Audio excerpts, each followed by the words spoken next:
ഇനി നമുക്ക് എങ്ങനെ ഒരു കോഴ്സ് എൻറോൾ ചെയ്യാം അല്ലെങ്കിൽ പർച്ചേസ് ചെയ്യാമെന്ന് നോക്കാം. നമുക്കിവിടെ അവർ കോഴ്സസ് എന്ന് പറഞ്ഞ ഓപ്ഷൻ കാണാം. ദെൻ നമ്മൾ പുതിയൊരു കോഴ്സ് പർച്ചേസ് ചെയ്യാൻ വേണ്ടി പോവാണ്. അവർ കോഴ്സസ് ക്ലിക്ക് ചെയ്യുക. ഇവിടെ എൻറോൾ കോഴ്സസ് നേരിട്ട് കാണിക്കുന്നത് ഫ്രീ കോഴ്സസ് ആണ്. നിങ്ങൾക്ക് പർച്ചേസ് ചെയ്യാതെ തന്നെ ഈ കോഴ്സ് എടുക്കാവുന്നതാണ്. അതുപോലെ തന്നെ ഇവിടെ നിങ്ങൾക്ക് കാണാം ഒരു 499 രൂപയുടെ കോഴ്സ് നമ്മൾ 19 രൂപക്ക് ഓഫറിൽ കൊടുക്കുന്നുണ്ട്. ഈ ഒരു കോഴ്സ് നിങ്ങൾക്ക് പർച്ചേസ് ചെയ്യണമെങ്കിൽ ഇവിടെ കാണാം ആഡ് ടു കാർട്ട് എന്ന് കാണാം. ജസ്റ്റ് ഒന്ന് ക്ലിക്ക് ചെയ്യുക. ഇപ്പൊ കറന്റ് നിങ്ങൾ ഒരു കോഴ്സും പർച്ചേസ് ചെയ്യാൻ ആഗ്രഹിക്കുന്നില്ലെങ്കിൽ നമ്മളിപ്പോ ആഡ് ടു കാർട്ട് കൊടുത്തുകൊണ്ട് തന്നെ നമ്മുടെ ഈ കാർട്ട് പേജിൽ ആ കോഴ്സ് വന്നിട്ടുണ്ടാവും, ആഡ് ചെയ്തിട്ടുണ്ടാവും. നിങ്ങൾക്ക് എപ്പോഴാണ് കോഴ്സ് പർച്ചേസ് ചെയ്യാൻ താല്പര്യമുള്ളത് അപ്പൊ പർച്ചേസ് ചെയ്യാവുന്നതാണ്. പ്രൊസീഡ് ടു ചെക്ക്ഔട്ട് കൊടുത്തിട്ട് പർച്ചേസ് ചെയ്യാം. അല്ലെങ്കിൽ നിങ്ങൾ ഇപ്പൊ തന്നെ ഇൻസ്റ്റന്റ് ആയിട്ട് നിങ്ങൾക്ക് പർച്ചേസ് ചെയ്യണമെങ്കിൽ നമ്മൾ ഓൾറെഡി ആഡ് ടു കാർട്ട് കൊടുത്തപ്പോൾ ഇവിടെ വ്യൂ കാർട്ട് എന്നല്ല കാണിക്കുന്നത്. വ്യൂ കാർട്ട് ഒന്ന് ക്ലിക്ക് ചെയ്ത് കഴിഞ്ഞാൽ നമ്മൾ ആ കാർട്ടിലേക്ക് പോകും. നിങ്ങൾക്ക് അറിയാം നമ്മൾ ഏതൊരു വെബ്സൈറ്റിലും പർച്ചേസ് ചെയ്യുമ്പോൾ ആദ്യം നമ്മൾ ആഡ് ടു കാർട്ട് കൊടുത്തിട്ട് പിന്നെ ചെക്ക്ഔട്ട് ചെയ്യാണ് ചെയ്യാറ്. അപ്പൊ നമുക്ക് ഇവിടെ ചെക്ക്ഔട്ട് ചെയ്യാനുള്ള ഓപ്ഷൻ ഉണ്ട്. ഇവിടെ കൂപ്പൺ കോഡ് അപ്ലൈ ചെയ്യാനുള്ള ഓപ്ഷൻ ഉണ്ട്. നമ്മുടെ പുതിയ എന്തെങ്കിലും ഇവന്റ്സ് കാര്യങ്ങളൊക്കെ വരുമ്പോൾ നമ്മൾ കോഴ്സിന് 50%ഉം 60% ഒക്കെ ഓഫേഴ്സ് കൊടുക്കാറുണ്ട്. ആ സമയത്ത് കൂപ്പൺ കോഡ് അവൈലബിൾ ആയിരിക്കും. സോ നിങ്ങൾക്ക് ആ കൂപ്പൺ കോഡ് അപ്ലൈ ചെയ്ത് കഴിഞ്ഞാൽ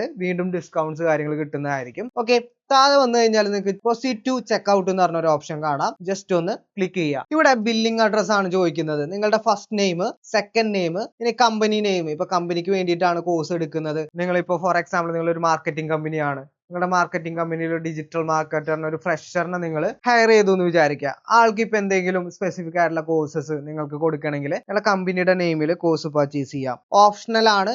അല്ലെങ്കിൽ നിങ്ങൾക്ക് ഇൻഡിവിജ്വൽ ആയിട്ട് നിങ്ങളുടെ പേരിൽ തന്നെ കോഴ്സ് പർച്ചേസ് ചെയ്യാം. നിങ്ങളുടെ ഫസ്റ്റ് നെയിമും സെക്കൻഡ് നെയിമും കൊടുക്കുക. അപ്പൊ ഞാനിവിടെ എന്റെ നെയിം തന്നെയാണ് ഞാൻ കൊടുക്കുന്നത്. ദെൻ നമുക്ക് റീജിയൻ കൊടുക്കാം. എവിടെ നിന്നാണ് പർച്ചേസ് ചെയ്യുന്നത്, ഇന്ത്യ ആണോ അല്ലെങ്കിൽ USA ആണോ UAE ആണോ എങ്ങനെയാണെന്നുള്ളത് റീജിയൻ നമുക്ക് ഇവിടെ കൊടുക്കാവുന്നതാണ്.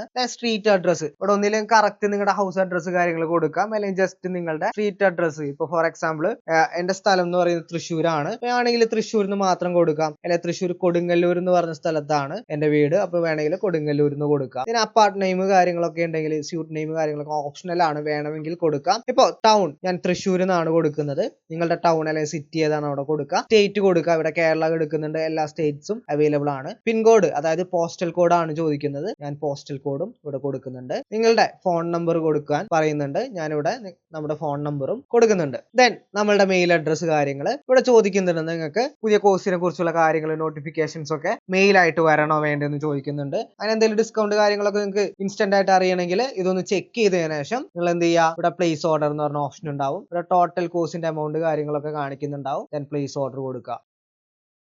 നിങ്ങൾക്ക് ഇവിടെ കാണാം, നിങ്ങൾക്ക് ഇവിടെ UPI യൂസ് ചെയ്തിട്ട് കാർഡ് അല്ലെങ്കിൽ നെറ്റ് ബാങ്കിങ് ഒക്കെ യൂസ് ചെയ്തിട്ട് പേയ്മെന്റ് ചെയ്യാവുന്നതാണ്. ഞാനിവിടെ റെക്കമെൻഡ് ചെയ്യുന്നത് UPI തന്നെയാണ്.